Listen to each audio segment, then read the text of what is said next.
Today we're going to be talking about resveratrol. So what is resveratrol? Well, resveratrol is most commonly known for being that special little compound in red wine that causes so much healthy benefits. It's most commonly referred to as an antioxidant. Resveratrol has a number of beneficial effects on our health. It's an antioxidant. It protects the heart and cardiovascular system. It's actually showing promise as an anti-aging compound. It has anti-diabetic effects. It prevents some types of cancer. It protects the skin. It's an anti-inflammatory. It's neuroprotective, or in other words, it protects the brain. Trans resveratrol actually increases testosterone levels and has become a new bodybuilding supplement. It also has antiviral effects. It reduces opioid tolerance. Starting to elaborate on those points, as an antioxidant, your body needs oxygen for your metabolism, but one of the natural byproducts is going to be free radicals. Free radicals can attack your tissue, they can attack your DNA. As we age, more and more DNA damage happens. Your DNA can't replicate itself as well, and there are errors, and these errors manifest themselves as aging, wrinkles. You aren't able to have the same energy, strength. Certain things start shutting down. We call it aging. Heart protection and cardiovascular protection.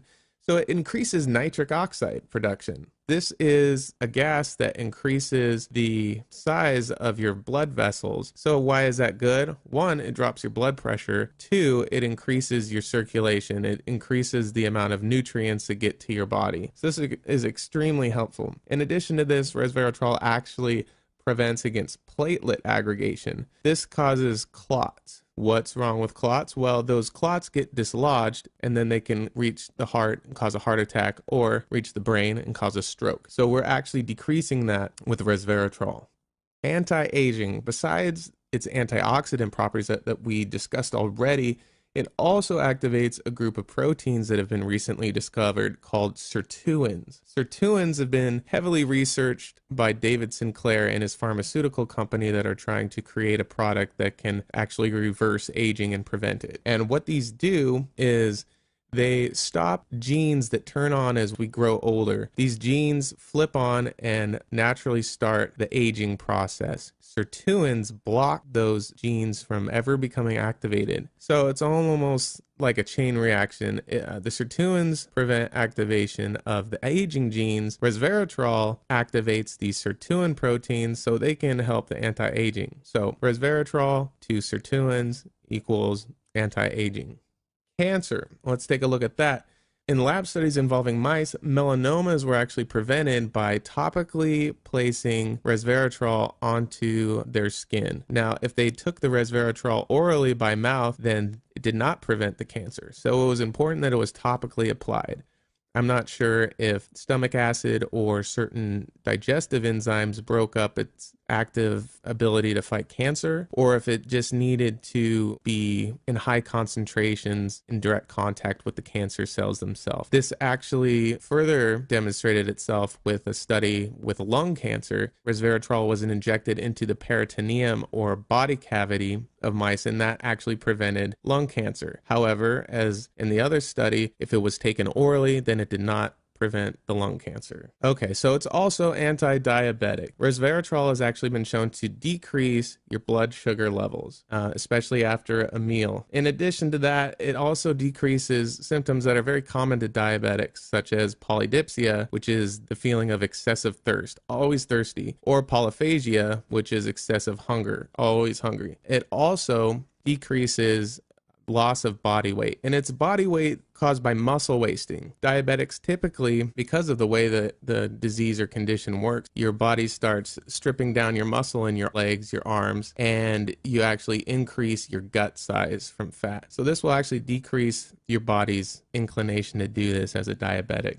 So skin, it protects the skin. It protects it against harmful UV radiation. It's actually being started to be used in body products, not only as a skin protectant. I imagine they'll start to be using it as sunscreen, but it's used in a lot of beauty products to enhance the skin's natural radiance, that type of thing. It actually, when combined with metformin, protects against collagen degradation. Collagen is what gives your skin its elasticity.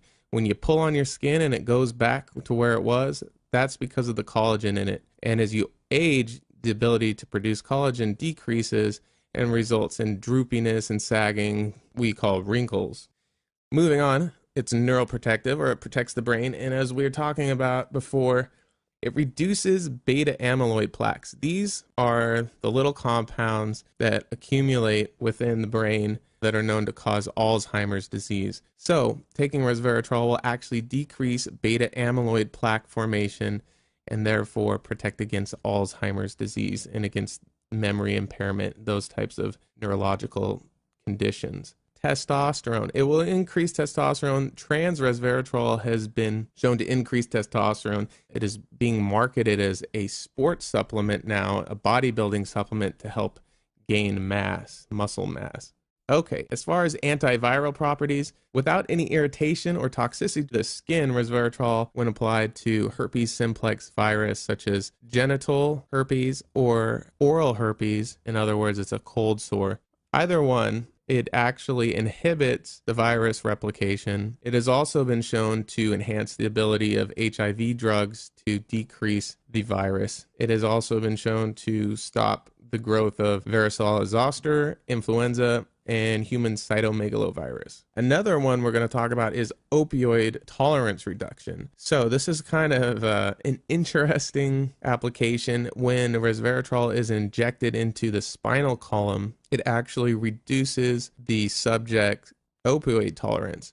Opioids are heroin, morphine, things that latch onto the opioid receptors in our brains and give us the pleasure through dopamine release. Well, after a prolonged exposure to these drugs, tolerance builds up and withdrawal symptoms are extremely painful and hard to deal with. Injecting the spinal column with resveratrol apparently will decrease this opioid tolerance. Well, there you have it, resveratrol, a very interesting compound with a lot of health benefits, potential health benefits. A lot of the times these compounds do get hyped up more than their actual benefits, and results always vary with individuals. So make sure you keep that in mind and you talk to your doctor about supplementing with it. Check out the article below for more information, then also dosing amounts that you need to take. A specific amount needs to be taken for you to see the health benefits. The amount in red wine, sadly, isn't enough. So check out that article below and make sure you stay tuned for more videos. Please subscribe, like the video if you thought it was helpful, and we'll see you around.